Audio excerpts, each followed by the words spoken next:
അങ്ങനെയാണെങ്കിൽ നമുക്ക് ജസ്റ്റ് ഒരു ശ്ലോകം വായിക്കാം. വായിച്ചതിന് ശേഷം ഇല്ലേ ഭഗവത്ഗീതയുടെ ശ്ലോകത്തിലോട്ട് നമുക്ക് പോവാം. പോയതിന് ശേഷം വായിക്കാം. നമ്മൾ ഏത് ശ്ലോകമായിരുന്നു രണ്ടാമത്തെ അധ്യായത്തിൽ പറഞ്ഞു നിർത്തിയത്? അതൊക്കെ നമുക്കൊരു 58 വായിച്ചു കഴിഞ്ഞു. 58 പറഞ്ഞല്ലേ?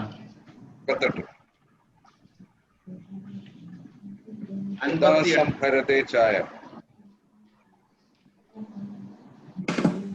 57, 58, 59, 60, 61 ഒരേ ശ്ലോകങ്ങൾ തന്നെയാണ്. ഇതിന്റെ കണക്റ്റഡ് ശ്ലോകങ്ങൾ അടുത്ത ചാപ്റ്ററിൽ the sense of mind control എന്ന് പറയും. സ്ഥിതപ്രജ്ഞന്റെ ലക്ഷണങ്ങള് അല്ലെങ്കിൽ സ്ഥിതപ്രജ്ഞൻ എങ്ങനെയാകാം, അതിന്റെ കണക്റ്റഡ് ശ്ലോകങ്ങള് ഉള്ള ചാപ്റ്ററും കൂടെ നമ്മൾ റെഫർ ചെയ്യും.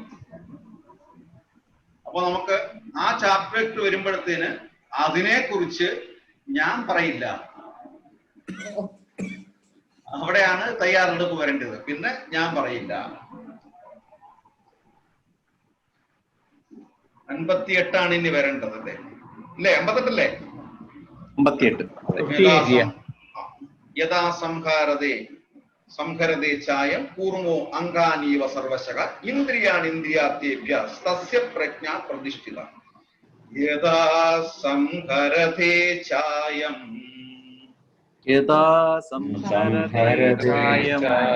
കൂർമോ അംഗാനീവ സർവശഃ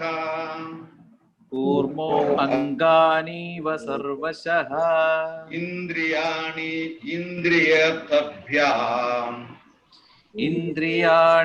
ഇന്ദ്രിയാർത്ഥേഭ്യ തസ്യ പ്രജ്ഞാ പ്രതിഷ്ഠിത.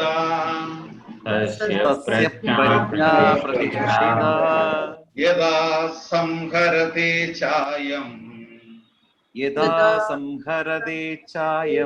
കൂർമോ അംഗാനീവ സർവശഃ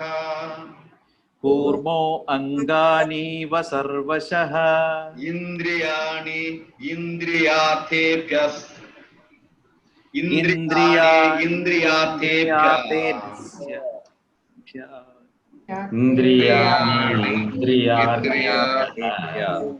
തസ്യ പ്രജ്ഞാ പ്രതിഷ്ഠിത. യഥാ സംഹരതേ ചായം കൂർമോ അംഗാനീവ സർവശഃ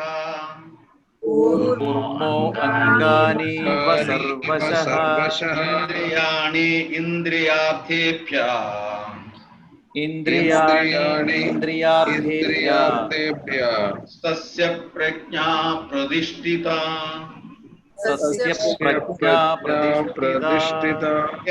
യാതൊരിക്കൽ അയം ഇവൻ സർവശഃ സകല പ്രകാരത്തിലും ഇന്ദ്രിയാർത്ഥേഭ്യ ഇന്ദ്രിയാർത്ഥങ്ങളിൽ നിന്ന് വിഷയങ്ങളിൽ നിന്ന് കൂർമ്മം ആമ അംഗാനി ഇവ അംഗങ്ങളെ എന്ന പോലെ ഇന്ദ്രിയാണി ഇന്ദ്രിയങ്ങളെ സംഹരതെ പിൻവലിക്കുന്നു. തസ്യ അവന്റെ പ്രജ്ഞബോധസ്ഥ പ്രതിഷ്ഠിത ഉറച്ചതാകുന്നു. വിവർത്തനം ഭാവാർത്ഥം ശീലപ്രഭുപാദക്കി ചെയ്.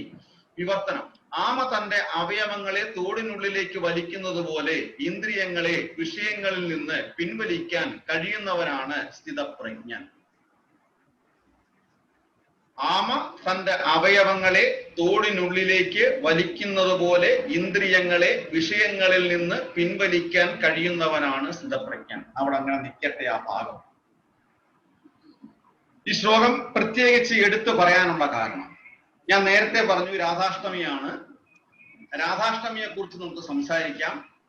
പിന്നെ ഞാൻ പറഞ്ഞു രാധാറാണിയെ കുറിച്ചല്ല ഞാൻ പറയാമെന്ന് പറഞ്ഞു. നമ്മള് ഇന്ദ്രിയങ്ങളിൽ എത്രത്തോളം വ്യാപൃതരായിരിക്കും, നമ്മൾ ആരും തന്നെ ഇന്ദ്രിയങ്ങളെ ഇതുവരെയും നമ്മൾ നിയന്ത്രിച്ചിട്ടില്ല. കൃത്യമായിട്ട് പരിപൂർണമായി ഇന്ദ്രിയങ്ങളെ നിയന്ത്രിക്കുകയും ഭൗതിക ആസ്വാദനങ്ങളിൽ നിന്നും പുറത്തു വന്ന് ആത്മീയ അവസ്ഥയിൽ നിന്ന ഒരുവൻ മാത്രമേ രാധാറാണിയുടെ പേര് പോലും പറയാൻ യോഗ്യതയുള്ളൂ എന്ന് ശീലപ്രഭുപാദന് കൃത്യമായിട്ട് പറഞ്ഞു. അതുകൊണ്ട് തന്നെയാണ് വ്യാസ മഹർഷി ശ്രീമദ് മഹാഭാഗവതത്തില് ഒരിടത്തും രാധാറാണിയെ കുറിച്ച് പറഞ്ഞിട്ടില്ല ഡയറക്റ്റ്. അത്രയും പ്യുവറാണ് രാധാറാണി. ഭഗവാന്റെ അംശം, അതേ അംശത്തിൽ വന്നതാണ് രാധാറാണി. രാധാറാണിയെ കുറിച്ച് നമുക്ക് ഒരിക്കലും ഒരു വാക്ക് പോലും, രാധ എന്ന പേര് പോലും പറയാനുള്ള അർഹതയില്ലാത്തത് കൊണ്ടാണ് വ്യാസ മഹർഷി രാധാറാണിയെ പേര് സംബോധന ചെയ്തിട്ടുള്ളത് ആരാധിക, ആരാധന, ആരാധിക്കേണ്ട വ്യക്തി എന്ന് മാത്രമേ കൊടുത്തിട്ടുള്ളൂ. ആരാധന എന്ന് മാത്രമേ കൊടുത്തിട്ടുള്ളൂ. അതുകൊണ്ടാണ് പ്രഭുപാദര് കൃത്യമായിട്ട് പറഞ്ഞത്, ഭാഗവതം 1 മുതൽ 9 വരെ കാണ്ഡം വായിച്ചതിന് ശേഷം മാത്രമേ ദശമസ്കന്ധത്തിലോട്ട് രാസലീലയിലോട്ട് പോകാവൂ എന്ന് പറഞ്ഞത്. അതെല്ലാം ട്രാൻസെൻഡന്റൽ തിങ്സ് ആണ്, ട്രാൻസെൻഡന്റൽ മാറ്റേഴ്സ് ആണ്. അപ്പൊ ട്രാൻസെൻഡന്റൽ ആയിട്ടുള്ള ഒരു കാര്യം നമ്മൾ മനസ്സിലാക്കണമെന്നുണ്ടെങ്കിൽ സാധാരണ വീക്കിലികളിൽ വരുന്ന നോവൽ വായിച്ചിരിക്കുന്ന ആ ഒരു മനസ്സാകരുത്. അതുകൊണ്ടാണ് നമ്മൾ ഇന്ദ്രിയങ്ങളുടെ പുറവേ പോകുന്നവരാണ്.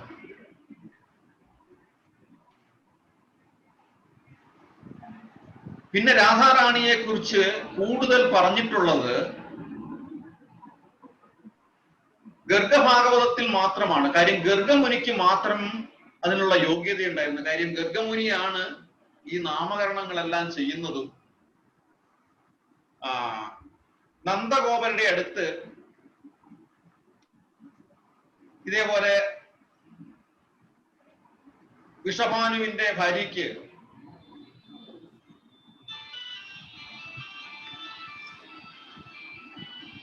ഒരു മിനിറ്റ്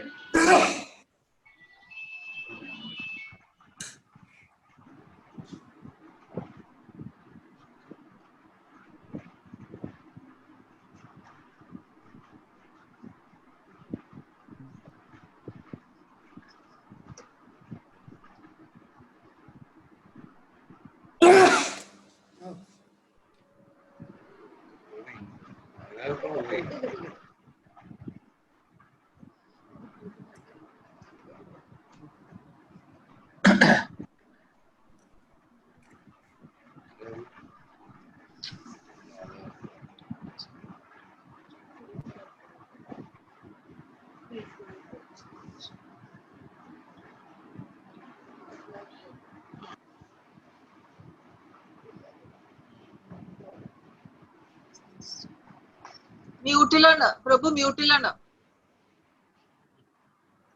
ഓക്കെ.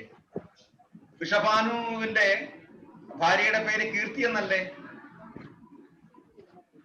അതെ, ജയപ്രകാശ് പ്രഭു മ്യൂട്ടാണ്. അതെ അതെ അതെ അതെ. കീർത്തിയിൽ ഒരു പെൺകുഞ്ഞ് പിറന്നിരിക്കുന്നു,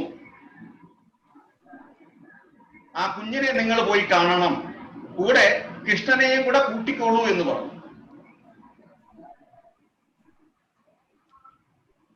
അതിന്റെ രഹസ്യം എന്താണെന്ന് ഗർഗമുനിക്ക് മാത്രമേ അറിയത്തുള്ളായിരുന്നു. പിന്നെ അറിയാവുന്നത് ഉണ്ണിക്കണ്ണനും അറിയാമായിരുന്നു. ചുരുക്കി പറയുക, ഉണ്ണിക്കണ്ണൻ നേരെ ഇഴഞ്ഞിഴഞ്ഞ് പോയത് രാധാറാണിയുടെ അടുത്തേക്കാണ്. അതുവരെ രാധാറാണി കണ്ണു തുറന്നിട്ടില്ല. ഒരേ ഒരാൾക്ക് വേണ്ടിയിട്ട് മാത്രമാണ് ഭൂമിയിൽ രാധാറാണി അവതരിച്ചത്. ഇത് ആർക്ക് വേണ്ടിയിട്ടാണോ ആ കഥാപാത്രം അവിടെ എത്തി, കൃഷ്ണൻ അവിടെ എത്തി, ശ്രീകൃഷ്ണ ഭഗവാൻ അവിടെ എത്തി. ഇത്രയും നാള് എവിടെ പോയി എന്റെ കൃഷ്ണ എന്ന് പറഞ്ഞുകൊണ്ടാണ് കണ്ണു തുറക്കുന്നത്. ആദ്യമായിട്ട് എനിക്ക് അങ്ങയെ മാത്രമേ കാണാൻ പാടുള്ളൂ എന്ന ദൃഢനിശ്ചയത്തോടെ ഇരിക്കുകയായിരുന്നു ഞാൻ. അങ്ങനെ ആദ്യമായി രാധാറാണി കണ്ണു തുറന്നു. ആ രാധാറാണിയുടെ ആക്ച്വലി വൃന്ദാവനം തന്നെ ഉണ്ടായത്, വൃന്ദാവനവും യമുനാ പുളിഞ്ചങ്ങളും ഉണ്ടായിരിക്കുന്നത് തന്നെ, സൃഷ്ടിച്ചിരിക്കുന്നത് തന്നെ രാധാറാണിക്ക് വേണ്ടിയിട്ടായിരുന്നു. യമുനാ നദിയും വൃന്ദാവനവും പുളിഞ്ചങ്ങളും ഒന്നും ഇല്ലാതെ കൃഷ്ണ എനിക്ക് എങ്ങനെ ഭൂമിയിലേക്ക് വരാൻ പറ്റും അങ്ങയുടെ കൂടെ എന്ന് പറഞ്ഞപ്പോൾ ഭഗവാൻ ഗോലോക വൃന്ദാവനത്തെ അവിടെ സൃഷ്ടിച്ചെടുത്തു. ഒരു നേരെ റിഫ്ലക്ഷൻ അവിടെ കൊണ്ടുവന്നു കൊടുത്തു. രാധാറാണി തിരിച്ചു പോകുമ്പം എനിക്ക് തോന്നുന്നത് 3 കാര്യങ്ങൾ മാത്രമായിരുന്നു അവശേഷിച്ചത്. ബാക്കിയെല്ലാം രാധാറാണി തിരികെ കൊണ്ടുപോയിട്ടുണ്ട്. 1 അവിടുത്തെ മണ്ണ്, 2 യമുനാ നദി, 3 എനിക്ക് കൃത്യമായിട്ട് ഓർമ്മ വരുന്നില്ല. ഓർമ്മ വരുന്നുണ്ടെങ്കിൽ ഒന്ന് പറയുക സുശീൽ പ്രഭു. അങ്ങനെ 3 കാര്യങ്ങളായിരുന്നു. അതുപോലെ തന്നെ ഈ വൃന്ദാവനത്തെ പറ്റി ചൈതന്യ മഹാപ്രഭു അവതരിച്ചതുവരെ ആർക്കും അറിയത്തില്ല. ഹിസ്റ്റോറിക്കലി അത് പോയി നഷ്ടപ്പെട്ടു. ആ ഒരു ഹിസ്റ്ററിയെ നഷ്ടപ്പെട്ടു. നമ്മൾ പോലും വൃന്ദാവനം എന്ന് ഒരു കാലഘട്ടം വരെ കേൾക്കുമ്പോൾ, സ്കൂളിൽ പഠിച്ചിരിക്കുന്ന സമയത്ത് പോലും വൃന്ദാവനം, ഭഗവാൻ വൃന്ദാവനത്തിൽ ജനിച്ചു, പക്ഷേ വൃന്ദാവനം എന്ന് കേൾക്കുമ്പോൾ നമ്മൾ പോലും ഓർമ്മ വന്നിട്ടുള്ളത് ബാംഗ്ലൂരിലെ വൃന്ദാവൻ ഗാർഡനെ പറ്റിയാണ്. ശരിക്കും വ്രജഭൂമിയെ പറ്റി നമ്മൾ ഓർമ്മിച്ചിട്ടില്ല, അതാരും പറഞ്ഞു തന്നിട്ടുമില്ല.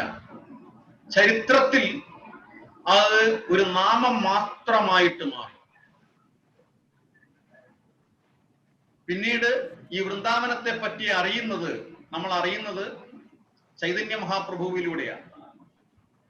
പിന്നീട് വൃന്ദാവനത്തിന്റെ മഹിമ നമുക്ക് കിട്ടിയത് ശീലപ്രഭുപാദരിലൂടെയാണ്. അവിടെ തന്നെ വീണ്ടും പറഞ്ഞു, ഇത്രയും പ്യുവറായിട്ടുള്ള ഒരു ഭൂമി പോയിട്ടുള്ള എല്ലാവർക്കും അറിയാം. അവിടെയുള്ള വ്രജവാസികൾക്ക് ഒരിക്കലും ഒരാൾക്ക് പോലും മറ്റു കാര്യങ്ങളെ പറ്റി അറിയില്ല, രാഷ്ട്രീയമായ ഒന്നും അറിയില്ല. അവർക്കറിയാവുന്ന ഒറ്റ കാര്യം മാത്രമേ ഉള്ളൂ, രാധാറാണിയെയും ഭഗവാനെയും. അത് ഏറ്റവും കൂടുതൽ പ്രിഫറൻസ് കൊടുത്തിട്ടുള്ളത്, മുൻഗണന കൊടുത്തിട്ടുള്ളത് രാധാറാണിക്ക് മാത്രമാണ്. അവർക്ക് മാത്രമേ യോഗ്യതയുള്ളൂ രാധേ രാധേ എന്ന് വിളിക്കാൻ. പിന്നെ അവിടെ കുറച്ചു പേർക്ക് ഈ കാലഘട്ടത്തിൽ, ഈ അടുത്ത കാലഘട്ടത്തിൽ മാത്രം ഭൗതികമായി ഒരാളുടെ പേര് കൂടി അറിയാം. അത് നരേന്ദ്രമോദിയെ കുറിച്ചിട്ടുള്ളതാണ്. കാര്യം അവിടെ ആ ഡൽഹിയിൽ നിന്ന് വൃന്ദാവനത്തിലേക്കുള്ള റോഡുകളും പാതകളും ഒക്കെ സുഗമമാക്കി എടുക്കുകയും, ഇതൊക്കെ സ്വാതന്ത്ര്യത്തിന് മുമ്പേ ഒരു അജണ്ട ഉണ്ടായിരുന്നു. നമ്മുടെ നശിച്ചു പോയ ക്ഷേത്രങ്ങളെയൊക്കെ പുനരുദ്ധരിച്ചെടുക്കണം, വ്രജഭൂമിയൊക്കെ ആ വൃന്ദാവനത്തിന്റെ ഒക്കെ മഹിമ അതേപോലെ നിലനിർത്തണം എന്ന് സ്വാതന്ത്ര്യത്തിന് മുമ്പ് ഒരു അജണ്ട ഉണ്ടായിരുന്നു. സ്വാതന്ത്ര്യത്തിന് ശേഷം അത് നഷ്ടപ്പെട്ടു പോയി, അത് പോട്ടെ. പക്ഷെ ഇപ്പം എന്തായാലും ശീലപ്രഭുപാദരുടെ ഹരേ കൃഷ്ണ പ്രസ്ഥാനത്തിലൂടെ വൃന്ദാവനം വീണ്ടും നമുക്ക് അറിവുള്ളതായി. ആ പുണ്യഭൂമിയിൽ ഒരു സാധാരണ വ്യക്തി അവിടെ എത്തിക്കഴിഞ്ഞാൽ 3 ദിവസത്തിൽ കൂടുതൽ തങ്ങാൻ പാടില്ല. കാര്യം നമുക്ക് യോഗ്യതയില്ല. കൃത്യമായിട്ട് പ്രഭുപാദർ പറഞ്ഞിട്ടുണ്ട്. 3 ദിവസം മാത്രമേ വ്രജഭൂമിയിൽ തങ്ങാൻ പാടുള്ളൂ. അവിടെ സീനിയർ ഡിവോട്ടിന്നോ ജൂനിയർ ഡിവോട്ടിന്നോ അങ്ങനെയൊന്നും ഒരുപാടുമില്ല. എല്ലാവരും ഒരുപോലെയാണ്. ഒരേ ഒരു കാര്യത്തിന് മാത്രമേ പ്രസക്തിയുള്ളൂ. ഹരേ കൃഷ്ണ കൃഷ്ണ കൃഷ്ണ ഹരേ ഹരേ, ഹരേ രാമ രാമ രാമ ഹരേ ഹരേ. ആ ഭഗവാന്റെ ആ കീർത്തിക്ക് മാത്രമേ, ആ ഗ്ലോറിഫിക്കേഷന് മാത്രമേ വൃന്ദാവനത്തിന് സ്ഥാനമുള്ളൂ. വേറെ ഒന്നിനും ഒരു സ്ഥാനവുമില്ല. ഇവിടെ വീണ്ടും നമ്മള് പോകുന്നുണ്ട്. ഒരു മിനിറ്റ്.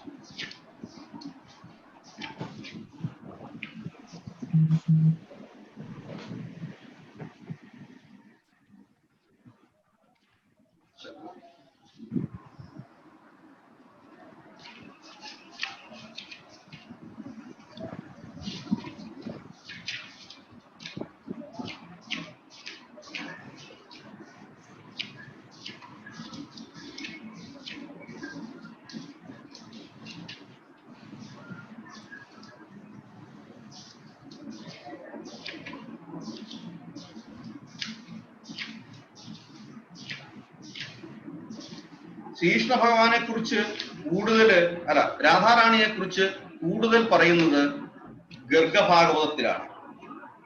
അവിടെ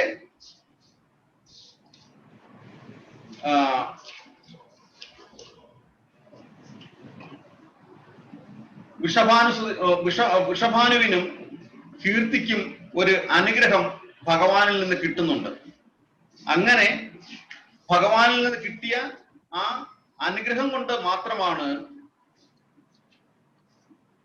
കീർത്തിയില് രാധാദേവി ജനിക്കുന്നത്.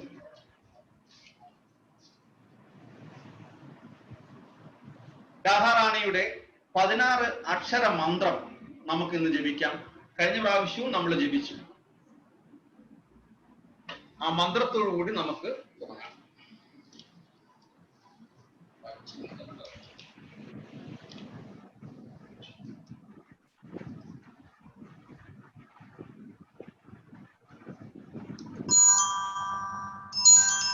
ഇത്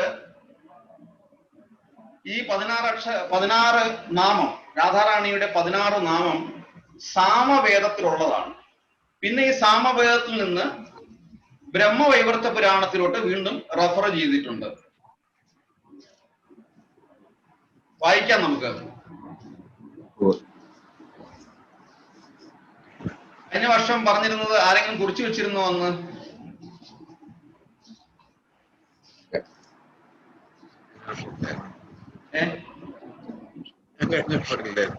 എന്തോ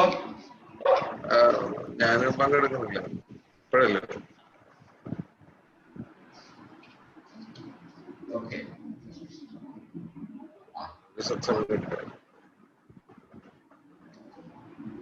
എന്തെങ്കിലും അരുതാത്തതോ അപരാധമോ ഈ നാമങ്ങളിൽ ഉണ്ടാകണമെന്നുണ്ടെങ്കിൽ രാധാറാണിയോട് തന്നെ നമ്മൾ അപേക്ഷിക്കുകയാണ്, ക്ഷമിക്കണമേ. രാധാ രാസേശ്വരി, റിപ്പീറ്റ് ചെയ്യണേ. രാധാ രാധേശ്വരി, രാധാ രാസേശ്വരി, രാധാ രാസേശ്വരി, രാസവാസിനി, രാസവാസിനി, രാസവാസിനി, രസികേശ്വരി, രസികേശ്വരി, കൃഷ്ണപ്രാണാധിക, കൃഷ്ണപ്രിയാച്ച, കൃഷ്ണരൂപിണി, കൃഷ്ണവാമാംഗ സംഭൂത, പരമാനന്ദരൂപിണി, കൃഷ്ണ വൃന്ദാവനി, വൃന്ദാവന വിനോദിനി, ചന്ദ്രാവതി, ചന്ദ്രകാന്ത, ശരചന്ദ്രനിഭാനന, രാധാ രാധേശ്വരി, രാസവാസിനി, രസികേശ്വരി, രസികേശ്വരി, കൃഷ്ണപ്രാണാധിക, കൃഷ്ണപ്രിയാച്ച, കൃഷ്ണരൂപിണി, കൃഷ്ണവാമാംഗ സംഭൂത, പരമാനന്ദരൂപിണി, പരമാനന്ദരൂപിണി, കൃഷ്ണ കൃഷ്ണ വൃന്ദാവനി, വൃന്ദാവനി, വൃന്ദാവന വിനോദിനി, വൃന്ദാവന വിനോദിനി, ചന്ദ്രാവതി, ചന്ദ്രാവതി, ചന്ദ്രകാന്ത, ചന്ദ്രകാന്ത, ശരചന്ദ്രനിഭാനന, ശരചന്ദ്രനിഭാനന, രാധാ രാസേശ്വരി, രാധാരസേശ്വരി രാസവാസിനി രസികേശ്വരി രാസവാസിനി രസികേശ്വരി കൃഷ്ണ പ്രാണാധിക കൃഷ്ണപ്രാണാധിക കൃഷ്ണപ്രിയ ച കൃഷ്ണരൂപിണി കൃഷ്ണപ്രിയ ച കൃഷ്ണരൂപിണി കൃഷ്ണവാമാങ്ക സംഭൂത കൃഷ്ണവാമാങ്ക സംഭൂത പരമാനന്ദരൂപിണി പരമാനന്ദരൂപിണി കൃഷ്ണ വൃന്ദാവനി കൃഷ്ണ വൃന്ദാവനി കൃഷ്ണ വൃന്ദാവനി കൃഷ്ണ വൃന്ദാവനി വൃന്ദാവന വിനോദിനി വൃന്ദാവന വിനോദിനി ചന്ദ്രാവതി ചന്ദ്രാവതി ചന്ദ്രകാന്ത ചന്ദ്രകാന്ത ചന്ദ്രനിഭാനന ശരചന്ദ്ര നിഭാനന. ഹരേ കൃഷ്ണ. ഇതാണ് 16 നാമങ്ങൾ രാധാറാണിയുടെ. രാധ, രാസേശ്വരി, രാസവാസിനി, രസികേശ്വരി, കൃഷ്ണപ്രാണാധിക, കൃഷ്ണപ്രിയാത കൃഷ്ണരൂപിണി, കൃഷ്ണവാമാങ്ക സംഭൂത പരമാനന്ദ രൂപിണി, കൃഷ്ണ വൃന്ദാവനി വൃന്ദാവന വിനോദിനി, ചന്ദ്രാവധി ചന്ദ്രകാന്ത ശരചന്ദ്രനിഭാനന. അപ്പം രാധാറാണിയുടെ 16 നാമങ്ങളാണ്. ഈ സ്തോത്രം വളരെ പുണ്യമാണ്, എല്ലാ പാപങ്ങളും പോകുന്നതാണ്. ഇനി ഞാൻ രാധിക ജന്മവർണ്ണനത്തെ കുറിച്ച് ഗർഗമുനി എന്താണ് പറഞ്ഞിരിക്കുന്നത് മാത്രം ഞാൻ വായിക്കാം. ഗർഗമുനി പറഞ്ഞിരിക്കുന്ന കാര്യങ്ങള് ഭഗവാന്റെ ഭാഗവതോത്തമനായ ബഹുലാശ മഹാരാജാവും നാരദ മഹർഷിയും തമ്മിലുള്ള സംഭാഷണങ്ങളാണ്. അപ്പം വൃന്ദാവനത്തെ കുറിച്ചും ഭഗവാനെ കുറിച്ചും രാധാറാണിയെ കുറിച്ചും ഭഗവാന്റെ ലീലകളെ കുറിച്ചും ഒക്കെ ബഹുലേശ മഹാരാജാവ് അന്വേഷിക്കുകയായിരുന്നു നാരദ മഹർഷിയുടെ. ഇതാണ് നമുക്ക് വേണ്ടത്. അർജുനനും അന്വേഷിക്കുകയാണ് ചെയ്തത്, പരീക്ഷിത് മഹാരാജാവും അന്വേഷിക്കുകയാണ് ചെയ്തത്. ഭഗവാനെ കുറിച്ച് എവിടെ അന്വേഷിക്കുന്നുണ്ടോ അവിടെയാണ് നമ്മളുടെ ആ ഇച്ഛ പ്രകടമാകുന്നത്, ഭഗവത് ഭക്തിയിലേക്കുള്ള ആത്മീയതയിലേക്കുള്ള ആ മനസ്സ് പ്രകടമാകുന്നത്. ഇവിടെ ആ ഒരു പ്ലാറ്റ്ഫോമിൽ വന്നു കഴിഞ്ഞെങ്കിൽ മാത്രമേ ഭക്തിയുത സേവനത്തിന്റെ ഫസ്റ്റ് എൻട്രൻസിൽ നമുക്ക് എത്താൻ പറ്റത്തുള്ളൂ. ആ പിന്നീട് ഭക്തിയുത സേവനത്തിലൂടെ പോയി കഴിഞ്ഞെങ്കിൽ മാത്രമേ നമുക്ക് ഭഗവാനെ കുറിച്ച് അറിയാനും ഭഗവാൻ നമ്മളിൽ വസിക്കാനും സാധ്യമാവുകയുള്ളൂ.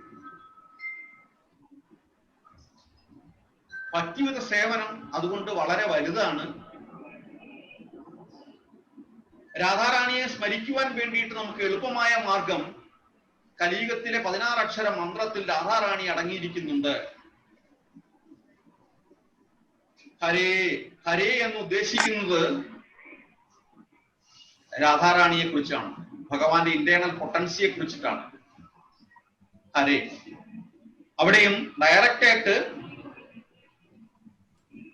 മനഃപൂർവ്വം കൊടുക്കാനതാണ് രാധാറാണിയുടെ പേര്. കാര്യം നമുക്ക് അതിനുള്ള യോഗ്യതയില്ല. കൃഷ്ണ എന്ന് വിളിക്കാം, ശ്രീരാമചന്ദ്ര എന്ന് വിളിക്കാം, ജഗന്നാഥ എന്ന് വിളിക്കാം, ബലരാമ എന്ന് വിളിക്കാം. പക്ഷേ രാധാറാണി എന്ന് അവിടെ ഡയറക്റ്റ് വിളിക്കാൻ ബ്രജവാസികൾക്ക് മാത്രമേ യോഗ്യതയുള്ളൂ, നമ്മൾക്കാർക്കും യോഗ്യതയില്ല. അവിടെ ഗർഗമഹർഷി പറയാണ്, ഹേ ശൗനക, ജ്ഞാനിയായ ബഹുലാശ മഹാരാജാവ് ഭഗവത്കഥകൾ കേട്ട് മതിയാകാതെ നാരദ മഹർഷിയോട് പിന്നെയും ചോദിക്കുകയാണ്. ശൗനകാദി മഹർഷികളുമായിട്ടുള്ള സംഭാഷണമാണ് ഗർഗമുനിയുടെ പിന്നീട്. ഇതെല്ലാം ഗർഗമുനി ശൗനകാദി മഹർഷികളോട് വീണ്ടും ഈ സംഭാഷണത്തെ കുറിച്ച് പറയുന്നുണ്ട്. എവിടെ? ഗർഗമുനി പറഞ്ഞിരിക്കുന്ന ചരിതങ്ങളെ കുറിച്ച് നാരദ മഹർഷിയും ബഹുലേശ മഹാരാജാവും തമ്മിൽ സംസാരിച്ചിരുന്നു എന്നുള്ള കാര്യം വീണ്ടും ശൗനകാദി മഹർഷികളോട് ഗർഗമുനി പറയുകയാണ്. നോക്കൂ പോകുന്നത് ഇതാണ് ഒരു പരമ്പര, ഇതേ പറയാവൂ, ശാസ്ത്രത്തിലുള്ളത് മാത്രമേ പറയാവൂ, വേറെ ഒന്നും പറയാൻ പാടില്ല എന്നുള്ളതാണ്. ഇവിടെ നാരദ മഹർഷി ബഹുലേശ മഹാരാജാവിനെ അഭിസംബോധന ചെയ്തുകൊണ്ട് പറയാണ്, ശ്രീകൃഷ്ണഭക്തനായ നിമിഷ ചക്രവർത്തിയുടെ കുലത്തിലാണല്ലോ അങ്ങും ജനിച്ചത്. ഇപ്പോൾ ഞാൻ രാധാജന്മ വൃത്താന്തം അങ്ങയെ കേൾപ്പിക്കാം. ഇതിനെക്കുറിച്ച് വീണ്ടും ബ്രഹ്മവൈവർത്ത പുരാണത്തിലും ഫർദർ എക്സ്പ്ലനേഷൻ നല്ല രീതിയിൽ ശുദ്ധമായി വിവരിച്ചിട്ടുണ്ട്. ബ്രഹ്മവൈവർത്ത പുരാണത്തിലും ഇപ്പോൾ ഞാൻ രാധാജന്മ വൃത്താന്തം അങ്ങയെ കേൾപ്പിക്കാം. വിഷഭാനുവിന്റെ പത്നിയായ കീർത്തിയിൽ രാധ പരാശക്തി ആവേശിച്ചപ്പോൾ അവൾ ഗർഭവതിയായി. ഗർഭം തികഞ്ഞ് കീർത്തി രാധയെ പ്രസവിച്ചു. അതിമനോഹരിയായ പുത്രിയുടെ മുഖം കണ്ട് വിഷഭാനുവും കീർത്തിയും ആനന്ദിച്ചു. വിഷഭാനു 2 ലക്ഷം പശുക്കളെ ബ്രാഹ്മണർക്ക് ദാനം ചെയ്തു. പരാശക്തിയായ രാധാദേവി തന്റെ പുത്രിയെ ജനിക്കാൻ വിഷഭാനു ആർജിച്ച പുണ്യാതിരേകം അങ്ങ് കേൾക്കൂ. അപ്പൊ ഇതിനെക്കുറിച്ച് എന്തുകൊണ്ടാണ് ആ പുണ്യം കിട്ടിയത് എന്ന് പറയുകയാണ്. മുൻജന്മത്തിൽ നൃഗപുത്രനായ സുചന്ദ്രൻ എന്ന ചക്രവർത്തിയായിരുന്നു വിഷഭാനു. പിതൃക്കളുടെ മാനസപുത്രിയായ കലാവതിയെയാണ് വിഷ്ണുംശയെ സുചന്ദ്രൻ വിവാഹം കഴിച്ചത്. മറ്റു 2 പുത്രിമാരിൽ മേനകയെ ഹിമവാനും രത്നമാലയെ ജനക മഹാരാജാവുമാണ് വിവാഹം ചെയ്തത്. രത്നമാലയിൽ സീതയും മേനകയിൽ പാർവതിയും ജനിച്ചു. സുചന്ദ്രനും കലാവതിയും പൂർവ്വജന്മത്തെ കുറിച്ചിട്ടാണ് പറയുന്നത്. വിഷഭാനുവിന്റെയും കീർത്തിയുടെയും പൂർവ്വജന്മത്തെ കുറിച്ചിട്ടാണ് പറയുന്നത്. സുചന്ദ്രനും കലാവതിയും ഗോമതി തീരത്തിൽ നിന്ന് 12 വർഷം കഠിനമായ തപസ് ചെയ്തു. അപ്പൊ നമ്മുടെ ഈ ഹരേകൃഷ്ണ മഹാമന്ത്രം പോലും വളരെ തുച്ഛമാണ് എന്നുള്ളത് നമുക്ക് മനസ്സിലാക്കാൻ പറ്റും. ഇവരൊക്കെ ഇത്രയും ഭഗവാന്റെ പുണ്യം ഇവർക്കെല്ലാം കിട്ടിയത് നിരന്തരമായ മെഡിറ്റേഷൻ കൊണ്ടാണ്, തപസ് കൊണ്ടാണ്, ധ്യാനം കൊണ്ടാണ്. അപ്പൊ നമ്മൾ ഒരു ദിവസം എത്ര മിനിറ്റ് ഭഗവാനെ ധ്യാനിക്കുന്നു എന്നുള്ളത് നമ്മൾ അനലൈസ് ചെയ്യുക. എന്നിട്ട് തീരുമാനിക്കുക എന്തുകൊണ്ട് ഭഗവാൻ നമ്മുടെ കൂടെ ഇല്ല എന്നുള്ളത്. ഒടുവിൽ ബ്രഹ്മാവ് പ്രത്യക്ഷപ്പെട്ട് അവരുടെ ഇംഗിതം ചോദിച്ചു. അങ്ങനെ സുചന്ദ്രൻ മോക്ഷം ആവശ്യപ്പെട്ടു. മോക്ഷം കൊടുക്കാൻ ബ്രഹ്മാവ് തയ്യാറായി. അവിടെ വീണ്ടും സ്ത്രീ കഥാപാത്രം ഇടപെടുകയാണ്. എല്ലാത്തിനും നാരിയാണല്ലോ അല്ലേ? അവിടെ കലാവതി ഇടപെട്ടു. ബ്രഹ്മാവെ അങ്ങ് കാണിക്കുന്നത് തെറ്റാണ്. കാര്യം സ്ത്രീകളെ സംബന്ധിച്ചിടത്തോളം, അതായത് വിവാഹിതരായവരെ കുറിച്ച് സംബന്ധിച്ചിടത്തോളം ഭർത്താവാണ് പ്രത്യക്ഷ ദൈവം. ഇദ്ദേഹത്തിന് മോക്ഷം കൊടുത്താൽ എന്റെ ഗതി എന്താകും? അതുകൊണ്ട് ഇപ്പം മോക്ഷം കൊടുക്കരുത്. മനസ്സിലായില്ലേ? ഇതുപോലെയാണ് നമ്മുടെ ശനിദേവന് പറ്റിയത്. ശനിദേവൻ ഒന്നുകിൽ കല്യാണം കഴിക്കാൻ പോകരുത്. കല്യാണം കഴിച്ചുകൊണ്ട് വന്നിട്ട് ശനിദേവൻ പൂർണ്ണമായും ധ്യാനിച്ചിരുന്നു. അപ്പോള് ശനിദേവന്റെ ഭാര്യ ശനിദേവനെ വിളിച്ചിട്ട് ഗൗനിച്ചില്ല. അവിടെയാണ് അങ്ങനെ ഒരു ശാപം കൊടുക്കുന്നത്. അപ്പൊ ഇവിടെ ബ്രഹ്മാവ് അതിന് സൊല്യൂഷൻ കൊടുക്കുന്നുണ്ട്. അപ്പം അദ്ദേഹം ഇല്ലാതെ എനിക്ക് ജീവിക്കാൻ സാധ്യമല്ല. ഇദ്ദേഹത്തിന് വരം നൽകിയാൽ ഞാൻ അങ്ങയെ ശപിക്കും. പതിവ്രതകൾ ശപിച്ചു കഴിഞ്ഞാൽ ഭരിക്കും. അത് ശാസ്ത്രം. പതിവ്രത ആയിരിക്കണം. ലേഡി ചാപ്റ്റർലിസ്റ്റ് അവർ ആകരുത്. ഞാൻ വീണ്ടും പറയാം. ഇപ്പം ബ്രഹ്മദേവൻ പറഞ്ഞു, നിങ്ങൾ രണ്ടുപേരും ഒരുമിച്ച് കുറെ കാലം സ്വർഗസുഖം അനുഭവിച്ച് വാഴുക. ദ്വാപര യുഗ അവസാനത്തിൽ ഗംഗാ യമുന മധ്യത്തിൽ ഒരിടത്ത് നിങ്ങൾ മനുഷ്യരായി ജനിക്കും. പരിപൂർണതമനായ ശ്രീകൃഷ്ണ ഭഗവാന്റെ പ്രാണപ്രേയസിയായ രാധാദേവി നിങ്ങളുടെ പുത്രിയായി ജനിക്കും. അവളിൽ നിന്നും നിങ്ങൾക്ക് മോക്ഷം കിട്ടും. വിഷഭാനുസുധേ ദേവി.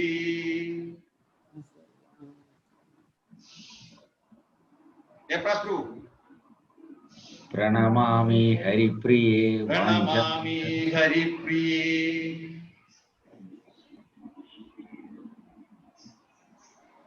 രാധേ വൃന്ദാവനേശ്വരി അല്ലേ? ഷപാനുസുതേ ദേവി പ്രണമാമി ഹരിപ്രിയേ. ഹരിപ്രിയേ, ഹരിയുടെ പ്രിയപ്പെട്ടവളെ. അങ്ങനെ വരമൊക്കെ കിട്ടിയിട്ട് കലാവതി കന്യാകുലത്തിലെ രാജാവായ ജലന്ധരന്റെ മകളായ യജ്ഞകുണ്ടത്തിൽ നിന്നും ജനിച്ചു. സുചന്ദ്രൻ സുരഭാനുവിന്റെ മകനായി ഗോകുലത്തിൽ വിഷഭാനുവായും ജന്മമെടുത്തു. അങ്ങനെ നന്ദഗോപനാണ് ഇവരുടെ വിവാഹം കഴിപ്പിച്ചത്.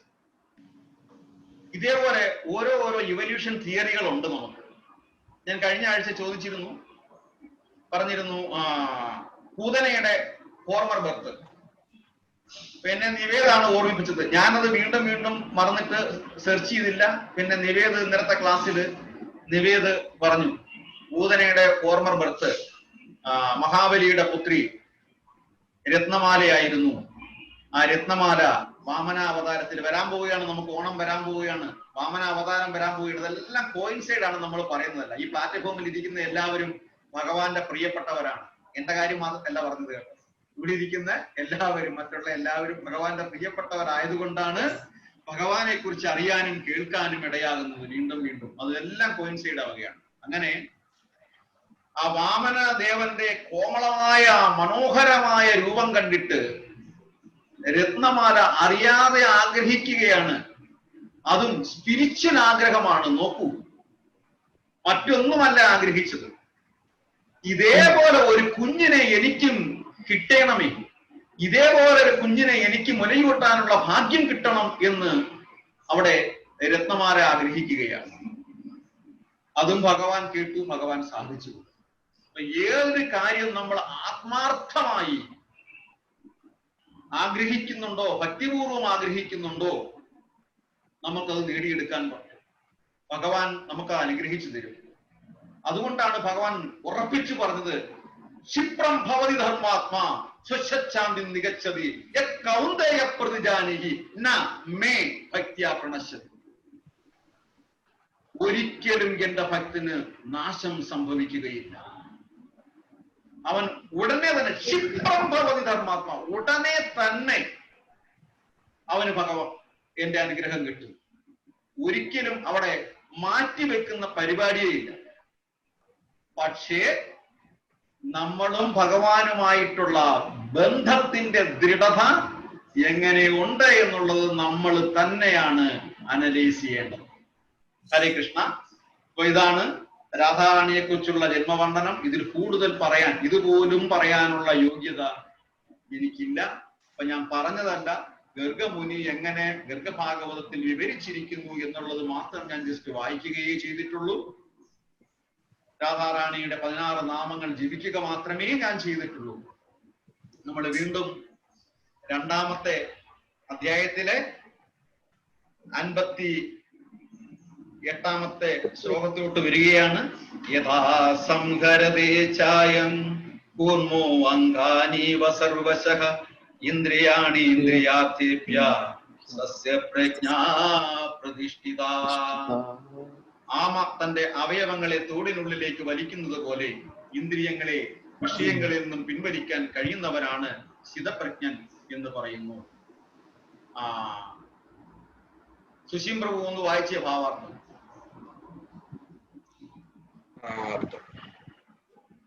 ഇച്ഛാനുസരണം ഇന്ദ്രിയങ്ങളെ നിയന്ത്രിക്കാനുള്ള കഴിവാണ് യോഗിയുടെയും ഭക്തന്റെയും ആത്മജ്ഞാനിയുടെയും ലക്ഷണം. എന്നാൽ ഭൂരിപക്ഷം ആളുകളും ഇന്ദ്രിയങ്ങൾ കടിമപ്പെട്ടവരും അവയുടെ ഹിതപ്രകാരം പ്രവർത്തിക്കുന്നവരുമാണ്. യോഗി എങ്ങനെ ഇരിക്കുമെന്ന ചോദ്യത്തിന്റെ ഉത്തരമാണിത്. ഇന്ദ്രിയങ്ങളെ വിഷപ്പാമ്പുകളോട് ഉപയോഗിക്കാറുണ്ട്. നിയന്ത്രണത്തിന് വഴങ്ങാതെ പെരുമാറാനാണ് അവയ്ക്കിഷ്ടം. യോഗിയാവട്ടെ ഭക്തനാവട്ടെ പാമ്പാട്ടിയാവട്ടെ ഈ സർപ്പങ്ങളെ നിയന്ത്രിക്കാനുള്ള കഴിവ് നേടണം. അയാൾ ഒരിക്കലും പാമ്പാട്ടിയെ പോലെ ഈ സർപ്പങ്ങളെ നിയന്ത്രിക്കാനുള്ള കഴിവ് നേടണം. അയാൾ ഒരിക്കലും അവയെ തന്നിഷ്ടപ്രകാരം പെരുമാറാൻ വിടാറില്ല. ധർമ്മശാസ്ത്രങ്ങളിൽ വിധി നിഷേധാത്മകങ്ങളായ പല നിബന്ധനകളും കാണാം. സുഖാനുഭോഗികൾ ചുരുക്കി ആ വിധി നിഷേധങ്ങളെ അനുസരിക്കാൻ കഴിയാത്തവർക്ക് കൃഷ്ണാവബോധത്തിൽ ഉറച്ചു നിൽക്കാനാവില്ല. ആമ അതിന് നല്ലൊരു ഉദാഹരണമാണ്. അതിന് എപ്പോൾ വേണമെങ്കിലും അവയവങ്ങളെ ഉൾവലിക്കാം, വെളിപ്പെടുത്തുകയും ചെയ്യാം. അതുപോലെ കൃഷ്ണാവബോധമുള്ളവർ ഇന്ദ്രിയങ്ങളെ ഭഗവത് സേവനത്തിന് വേണ്ടുന്ന പ്രത്യേക ആവശ്യങ്ങൾക്കായി ഉപയോഗപ്പെടുത്തുന്നു. മറ്റു സന്ദർഭങ്ങളിൽ ഉൾവലിക്കും. സ്വന്തം തൃപ്തിക്കായി ഇന്ദ്രിയങ്ങളെ ഉപയോഗിക്കുന്നതിന് പകരം അവയെ ഭഗവത് സേവനത്തിനായി അർപ്പിക്കുക എന്നതാണ് അർജുനന് ലഭിക്കുന്ന ഉപദേശം. ഇന്ദ്രിയങ്ങളെ സദാ കൃഷ്ണാവബോധത്തിൽ വ്യാപ്തമാക്കുന്നതിനുള്ള ഒരു ഉദാഹരണമാണ് അവയെ ഉള്ളിൽ ഒതുക്കാൻ കഴിയുന്ന ആമയുടെ. ഹരേ കൃഷ്ണ. ഹരേ കൃഷ്ണ. ഇന്ദ്രിയങ്ങളെ ഭൗതികമായ വാസനകളെ നമ്മൾ നിയന്ത്രിക്കാത്തിടത്തോളം കാലം നമുക്ക് ഭഗവാനെ അറിയാൻ പറ്റുകയോ അല്ലെങ്കിൽ ഭഗവാന്റെ പരിപൂർണമായ അനുഗ്രഹം കിട്ടുകയോ ചെയ്യാൻ പ്രയാസമാണ്.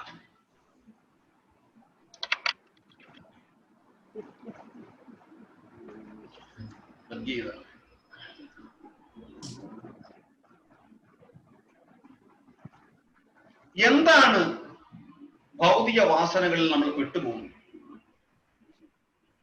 എന്തുകൊണ്ട് നമുക്ക് ഇന്ദ്രിയങ്ങളെ നിയന്ത്രിക്കാൻ പറ്റുന്നില്ല?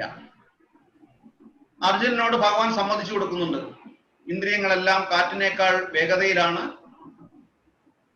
ഒരിക്കലും വളരെ പ്രയാസകരമാണ്, പക്ഷേ സാധ്യമാണ്.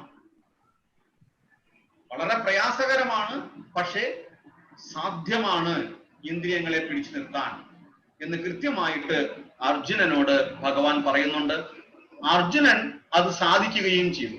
അതുകൊണ്ടാണ് അർജുനന് ഭഗവാന് വളരെയധികം ഇഷ്ടപ്പെടുകയും അർജുനനോടൊപ്പം ജീവിതകാലം മുഴുവൻ ഭഗവാൻ ഉണ്ടാവുകയും ചെയ്തിരുന്നു. എന്ന് നമ്മൾക്ക് ഭൗതിക ആസ്വാദനങ്ങളെ നിയന്ത്രിക്കാൻ പറ്റുമോ?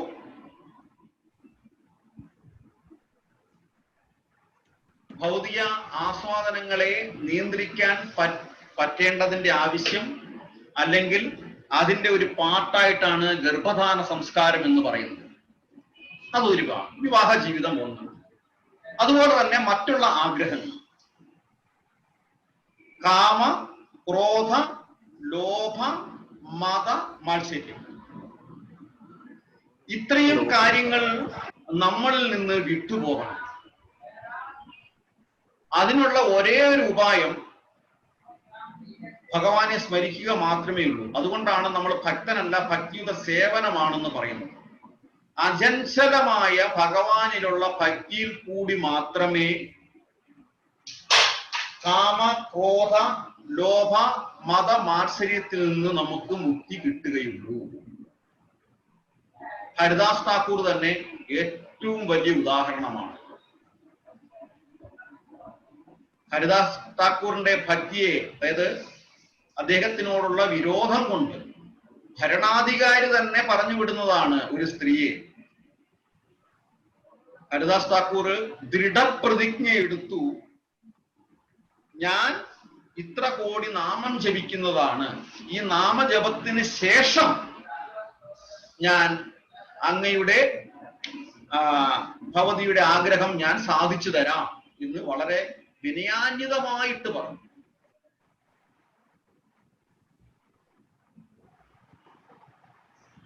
അവസാനം നിരന്തരമായ ഹരേ കൃഷ്ണ മഹാമന്ത്ര ജപം കേട്ടതിലൂടെ ആ സ്ത്രീയും ഭഗവാന്റെ ഭക്തിയായി മാറി എന്ന് മാത്രമല്ല, അവരും ജപിച്ചു തുടങ്ങി.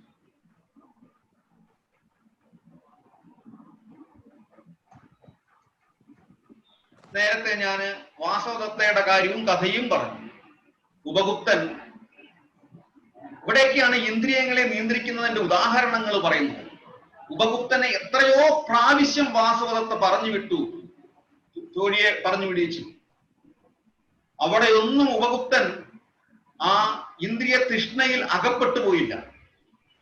അവസാനം മോക്ഷം കൊടുക്കാൻ വേണ്ടി മാത്രമാണ് വന്നത്.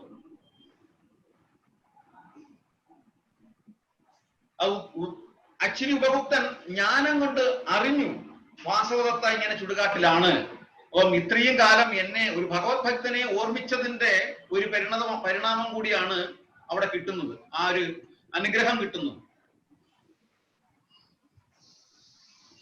ഇവിടെ വിവാഹ ജീവിതം എന്നുകൊണ്ട് ഉദ്ദേശിക്കുന്നത് ഭൗതിക തൃഷ്ണയുടെ ഭാഗമായിട്ടല്ല. എന്തിന് വിവാഹം കഴിക്കണം? എന്തിന് വിവാഹം കഴിക്കണം? ഒറ്റ ക്വസ്റ്റ്യൻ, എന്തിന് വിവാഹം കഴിക്കണം? സുശീം പ്രഭു.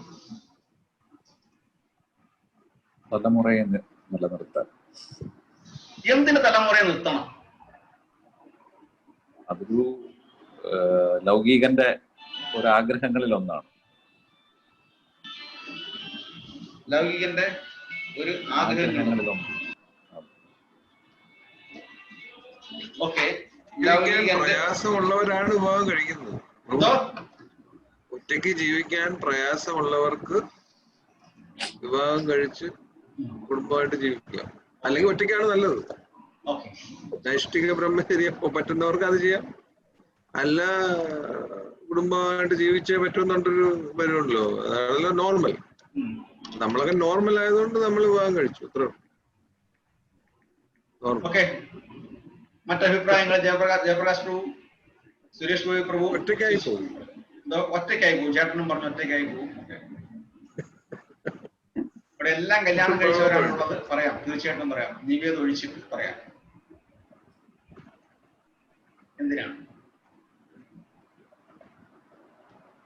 അത്? അല്ല, അതൊരു തൃഷ്ണയുടെ ഭാഗം തന്നെയാണ്. സുരേഷ് ഗോപി പ്രഭു പറഞ്ഞു കഴിഞ്ഞു. ഇനി മറ്റാരെങ്കിലും പറയട്ടെ? ഒരു നാടിന്റെ നിലനിൽപ്പ് തന്നെ ഇല്ലാതാവത്തില്ലേ? ഒരു നാടിന്റെ നിലനിൽപ്പ് തന്നെ ഇല്ലാതാവും. ഓക്കെ,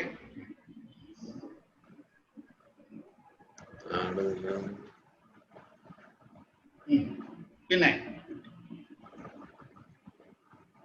പിന്നെ പിന്നെന്താണ്? ജയപ്രകാശ് പ്രഭു ഒന്നും പറഞ്ഞില്ല.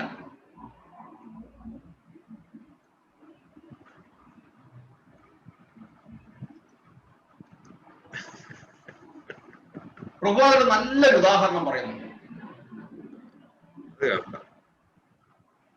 ജയിലില് നമ്മൾ കുറ്റവാളികളെ കാണും. അവരെ പുറത്തു കൊണ്ടുപോകുമ്പോൾ ബലം ഇട്ടുകൊണ്ടാണ് കൊണ്ടുപോകുന്നത്, ഇല്ലേ? ശരിയല്ലേ? അതെ അതെ. നമ്മൾ ജയിലിൽ അല്ലെന്നേ ഉള്ളൂ. നമ്മുടെ കയ്യിൽ നമ്മൾ നമ്മുടെ ദൃഷ്ടിയാൽ കാണുന്ന ഇരുമ്പ് ചങ്ങലയില്ലെന്നേ ഉള്ളൂ. പക്ഷേ നമ്മൾ ഭൗതികതയുടെ ബന്ധനത്തിലാണ്. ദുഃഖാലയം അശാശ്വതം. ഈ ഭൂമി എന്ന് പറഞ്ഞ ദുഃഖാലയമാണ്. ഇവിടെ നമ്മൾ ഭൗതികമായ ബന്ധനത്തിൽ നിന്നാണ്. ഈ ബന്ധനത്തിൽ നിന്ന് പുറത്തു വരാൻ വേണ്ടിയിട്ടാണ് നമ്മൾ വിവാഹം ചെയ്തതെന്ന് പറഞ്ഞാലോ?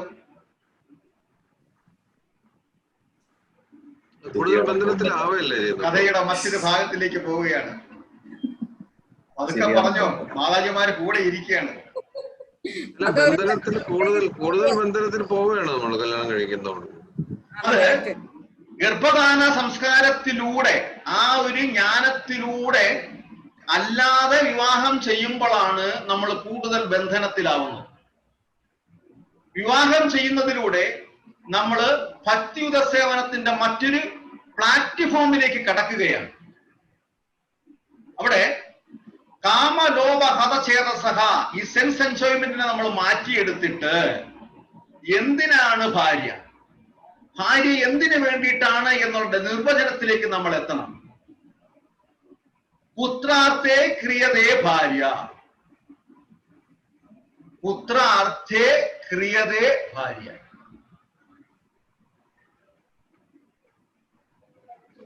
പുത്രന് വേണ്ടിയിട്ടാണ്, മക്കൾക്ക് വേണ്ടിയിട്ടാണ് നമ്മൾ വിവാഹം കഴിക്കുന്നത്.